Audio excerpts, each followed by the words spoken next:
الحمد لله الذي أرسل رسوله ليدلنا طريقة السلامة من جميع الفتن. أشهد أن لا إله إلا الله وحده لا شريك له المنعم بجميع النعم والمنن. وأشهد أن سيدنا محمدًا عبده ورسوله الداعي إلى أحسن سنن. اللهم صل وسلم وبارك على سيدنا محمد جد الحسين والحسن وعلى آله وصحبه ما دامت الأيام والليالي والزمن. أما بعد فيا عباد الله، أوصيكم ونفسي بتقوى الله. اتقوا الله حق تقاته ولا تموتن إلا وأنتم مسلمون. قال تعالى في كتابه الكريم: لقد جاءكم رسول من أنفسكم عزيز عليه ما عنتم حريص عليكم بالمؤمنين رؤوف رحيم. Hadirin jamaah Jumat yang dirahmati oleh Allah Subhanahu wa ta'ala, marilah kita tingkatkan ketakwaan kita kepada Allah Subhanahu wa ta'ala dengan berusaha mengikuti segala yang telah diajarkan baginda Nabi kita Muhammad sallallahu alaihi wasallam, Nabi yang sangat cinta terhadap umatnya, Nabi yang sangat perhatian terhadap umatnya. Bahkan beliau pun mengkabarkan dan mengajarkan tatkala nanti umatnya ada di akhir zaman, bagaimana cara agar selamat dari semua fitnah dan kejadian yang begitu luar biasa di akhir zaman. Saat ini dunia tidak baik-baik saja, hadirin. Ada kekhawatiran perang nuklir dan seterusnya. Maka kita umat baginda Nabi Muhammad SAW sudah diajarkan baginda Nabi cara bagaimana saat-saat akhir zaman, bagaimana kita sebagai umat beliau bersikap agar diberi selamat oleh Allah Subhanahu wa ta'ala. Bahkan suatu ketika diriwayatkan oleh sahabat Amr bin Akhtab, dan hadis ini hadis sahih, disebut oleh Imam Muslim dalam kitabnya. Suatu ketika Rasulullah sallallahu alaihi wasallam beliau berjamaah salat subuh dengan sahabatnya. Tiba-tiba selesai salat, beliau naik ke mimbar dan beliau pun berkhutbah, menyampaikan pesan-pesan yang begitu panjang, 1 jam, 2 jam, 3 jam, bahkan sampai zuhur datang. Akhirnya zuhur datang, adzan, dan kemudian Rasulullah pun mengimami sholat. Setelah selesai sholat, Nabi naik lagi ke mimbar dan menyampaikan begitu panjang penyampaian hingga datang waktu asar. Turun beliau jamaah, selesai sholat, naik lagi ke mimbar hingga datang waktu maghrib. Dan ini tidak pernah dilakukan Rasulullah sebelumnya. Maka kata sahabat Amr ibn al-Akhtab, fa akhbarana bima kan wa bima huwa kain fa a'lamuna ahfaduna.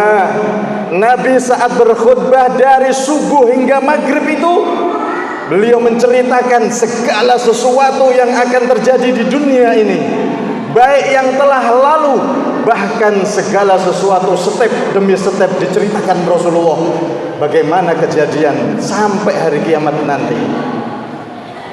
Dan termasuk saking rahmatnya Nabi, beliau menceritakan semua kejadian yang akan terjadi hingga datangnya hari kiamat, beserta bagaimana cara kita bersikap agar dapat selamat di saat-saat yang seperti itu.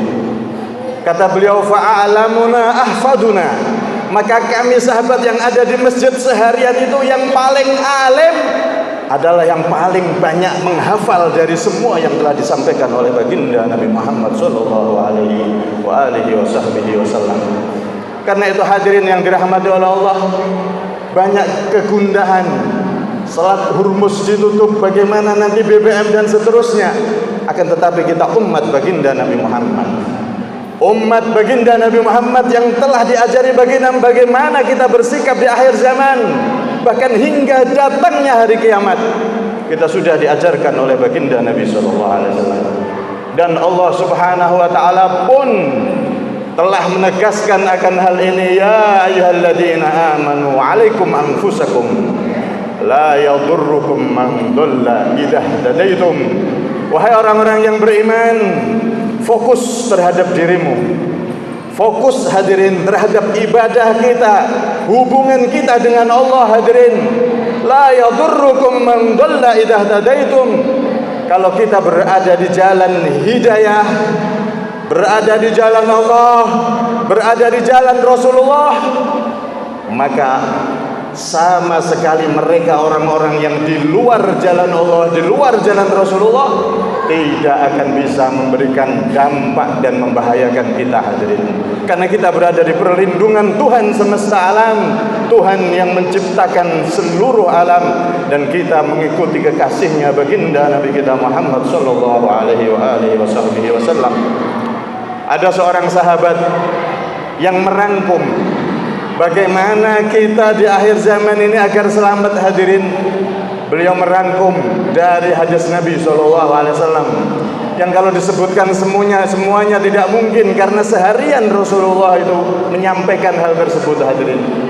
Tapi ada dua inti yang disampaikan oleh Nabi yang ini bisa menjadi rangkuman. Yang pertama hadirin, al-amru bil ma'ruf wan nahyu 'anil munkar. Jadilah kita sosok yang berbenah hadirin, dan sosok yang membenahi hadirin. Amar ma'ruf nahi mungkar, perintah kebaikan, mencegah kejelekan di lingkungan kita hadirin. Kita berbenah untuk diri kita. Bagaimana sholat kita, bagaimana hubungan kita dengan Allah, bagaimana bacaan Al-Quran kita, bagaimana anak-anak kita. Apakah sudah setiap 5 waktu kita memerintahkan anak kita untuk sholat, sebagaimana kita memerintahkan anak kita untuk makan di waktu makan? Apakah kita sudah memerintahkan sholat anak-anak kita, keluarga kita, sebagaimana kita memerintahkan mereka untuk mandi di sore hari? Maka ini yang perlu kita perhatikan hadirin. Pererat hubungan kita dengan Allah, pererat hubungan keluarga kita dengan Allah Subhanahu wa ta'ala. Jadikan rumah kita adalah miniatur surga. Baiti jannati, rumahku adalah surgaku. Filosofi yang diajarkan Nabi SAW. Jangan sampai penghuni rumah ternyata tidak ada satupun yang sholat, tidak ada satupun yang baca Al-Quran, tidak ada satupun yang ahli ibadah. Ternyata rumah tersebut rumah yang jauh dari Allah, jauh dari Rasulullah SAW. Kemudian jadilah kita sosok yang membenahi hadirin. Bukan hanya rumah kita, tetapi kanan kiri kita, lingkungan kita hadirin. Kita ajak saudara-saudara kita yang masih lalai kepada Allah untuk ingat kepada Allah, yang jauh dari Allah untuk mendekat kepada Allah.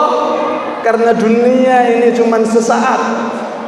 Bahkan dunia ini kalau kita pengen tahu nilai dunia ini, digambarkan baginda Nabi SAW dalam kitab Ihya, inna mathalal mu'min fid dunya kamatsalil janin fi batni ummih. Sesungguhnya seorang mukmin di dunia ini seperti janin ada di rahim seorang ibu. Dunia ini dibanding akhirat hadirin, sempitnya seperti rahim dibanding bumi ini hadirin. Apa nilainya? Luasnya rahim kalau dibanding dengan luasnya planet bumi ini hadirin, tidak ada nilainya, sangat kecil sekali hadirin. Begitulah dunia ini dibanding luasnya akhirat, anugerah yang begitu besar yang akan disiapkan oleh Allah di akhirat untuk mereka orang-orang yang beriman, orang-orang yang taat. Bandingannya dunia ini kayak rahim yang begitu kecil, tidak berharga. Ukurannya begitu kecil kalau dibanding dengan luasnya besarnya akhirat. Wa idza ra'aita thamma ra'aita na'iman wa mulkan kabira. Jika engkau wahai orang yang beriman tatkala nanti melihat bagaimana di sana di negeri akhirat kenikmatan yang diberikan oleh Allah, kerajaan yang diberikan oleh Allah, penghormatan yang diberikan oleh Allah untuk orang-orang yang beriman di surga, ra'aita na'iman wa mulkan kabira. Engkau akan melihat nikmat yang begitu agung, kekuasaan kerajaan yang begitu besar diberikan untuk mereka yang ketika hidup di dunia dia mau berbenah dan berusaha membenahi yang lain hadirin. Kalau kita tidak bisa membenahi yang lain hadirin, maka jalan paling mudah ikut para ulama yang mana mereka bergerak di dalam dakwah menyampaikan ajaran baginda Nabi Muhammad SAW. Dukung dakwah mereka dengan harta, dengan tenaga, dengan kehadiran kita. Coba bayangkan hadirin, kalau satu daerah masjidnya makmur dengan majelis ilmu, kalau ada ulamanya ngaji masjidnya full seperti di Banjar. Orang-orang kalau suka ngaji semuanya hadirin, maka otomatis orang-orang yang pengen mau maksiat, mendirikan tempat-tempat maksiat di daerah kita, otomatis mereka malu dan menyingkir secara sendiri hadirin. Kita tidak perlu marah-marah, tapi mereka akan tiarap dan semakin menyingkir kalau masyarakatnya mendukung gerakan dari para ulama, para tokohnya di daerah tersebut. Karena itu hadirin, mari kita berbenah dan mari kita bergabung untuk menjadi orang-orang yang membenahi saudara-saudara kita yang masih jauh dari Allah Subhanahu wa taala.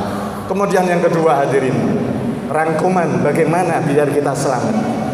Maka kita diajarkan Nabi untuk bersabar dalam semua keadaan. Tanamkan di hati kita hadirin, alladzi li ghairik la yasil ilaik walladzi kusim lak hasilun ladak. Al-Imam Al-Haddad radhiyallahu anhu wa nafa Nabi mengatakan, ini adalah inti dari keimanan orang yang beriman.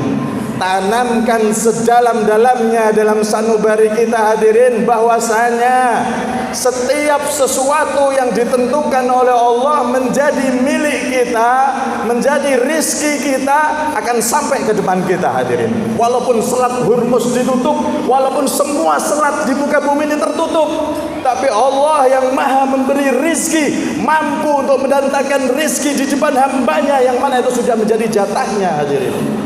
Sebaliknya hadirin, tanamkan di hati kita yang bukan jatah kita, yang bukan rizki kita. Walaupun semua selat dibuka, walaupun semua manusia membantu ingin mendatangkan itu di depan kita, tapi kalau bukan jatah kita, sama sekali tidak akan ada yang mampu untuk membawa ke hadapan kita hadirin.